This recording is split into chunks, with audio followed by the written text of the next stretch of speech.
But the fun part about it is there will be 20 slides for each presentation. We've taken the control away from our speakers. We're going to automatically advance their slides. So as they're speaking about their inspirational topic related to WTS, their slides will be automatically advanced. They have exactly 5 minutes to present. You can see from the list there's some exciting topics.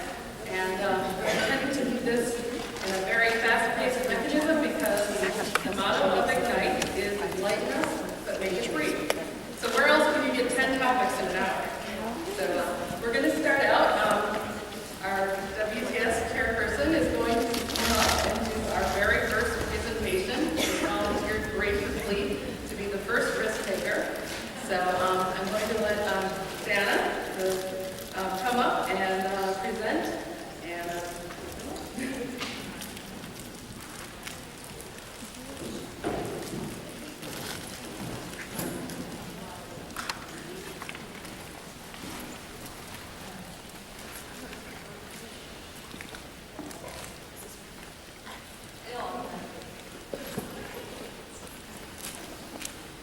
Oh, the places you'll go.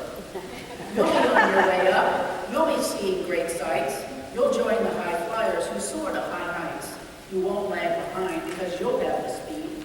You'll pass the whole gang and you'll soon take the lead. Wherever you fly, you'll be the best of the best. Wherever you go, you will top all the rest. Except when you don't, because sometimes you won't. I'm here to talk about the plans and the journey. I do a lot of reading, and Emma Gray from the Huffington Post wrote an article about 23 things women need to stop doing.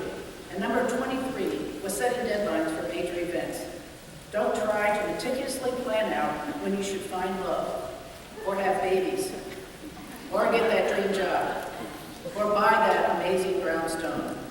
Enjoy the uncertainty of life, and allow yourself to be overjoyed when you hit the milestones, or pleasantly surprised when you realize you want to skip out on some of them altogether.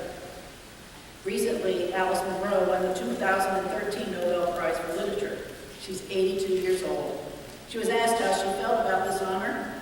She said she never expected it, and she said that it was a miracle, like so many things in life. I, personally, never made a great plan. That's probably why 15 years ago I was still laying road hoses for a county DOT and shoveling horse stalls to help pay the rent. I didn't know what I would get to do in life, but it's been a wonderful adventure. One of our great leaders from WTS is Grace Kronikan, the general manager of ART, and listened to her speech at a Puget Sound chapter gala about her career, and she said that it was always a plan B. She's had high-powered jobs from the FTA to the head of the Oregon Department of Transportation, to the director of Seattle DOT, to now the Bay Area, and they were always her second choice. But there was no doubt that she was a leader. Well, for me, I used logic to understand that I was a leader. I was always a lousy follower. And if there's two choices, leaders or followers, I must be a leader. There's often lots of other titles, such as coach and teacher and volunteer, mother, backpacker, friend. But unfortunately, I've never been queen, regardless of this picture. I did always work hard, find a vision for a way to accomplish the goals, and then focus on the steps to make them a reality. I didn't let what I hadn't done or what I wasn't doing then keep me from seeing the vision. I've chosen a big family life. I had no idea how hard that would be. And a stay-at-home mother was the hardest job I've ever done. But I always knew it wouldn't be forever, and I knew I could do more things at another time. And it is a miracle when you do have time for many things in our lives. I'd advise you to be open to them. Have your plan Bs and know what they will be. A good friend of mine in San Diego just recently started her own firm. She left a good job with a major consulting firm, and we were meeting for lunch to discuss her business.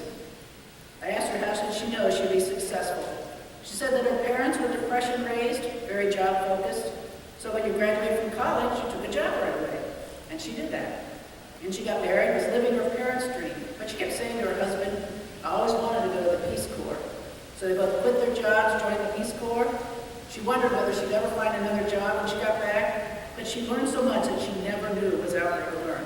Of course she got a job when she got back.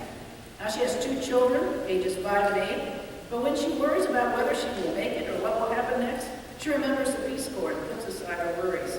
She focuses on the vision of what she could accomplish.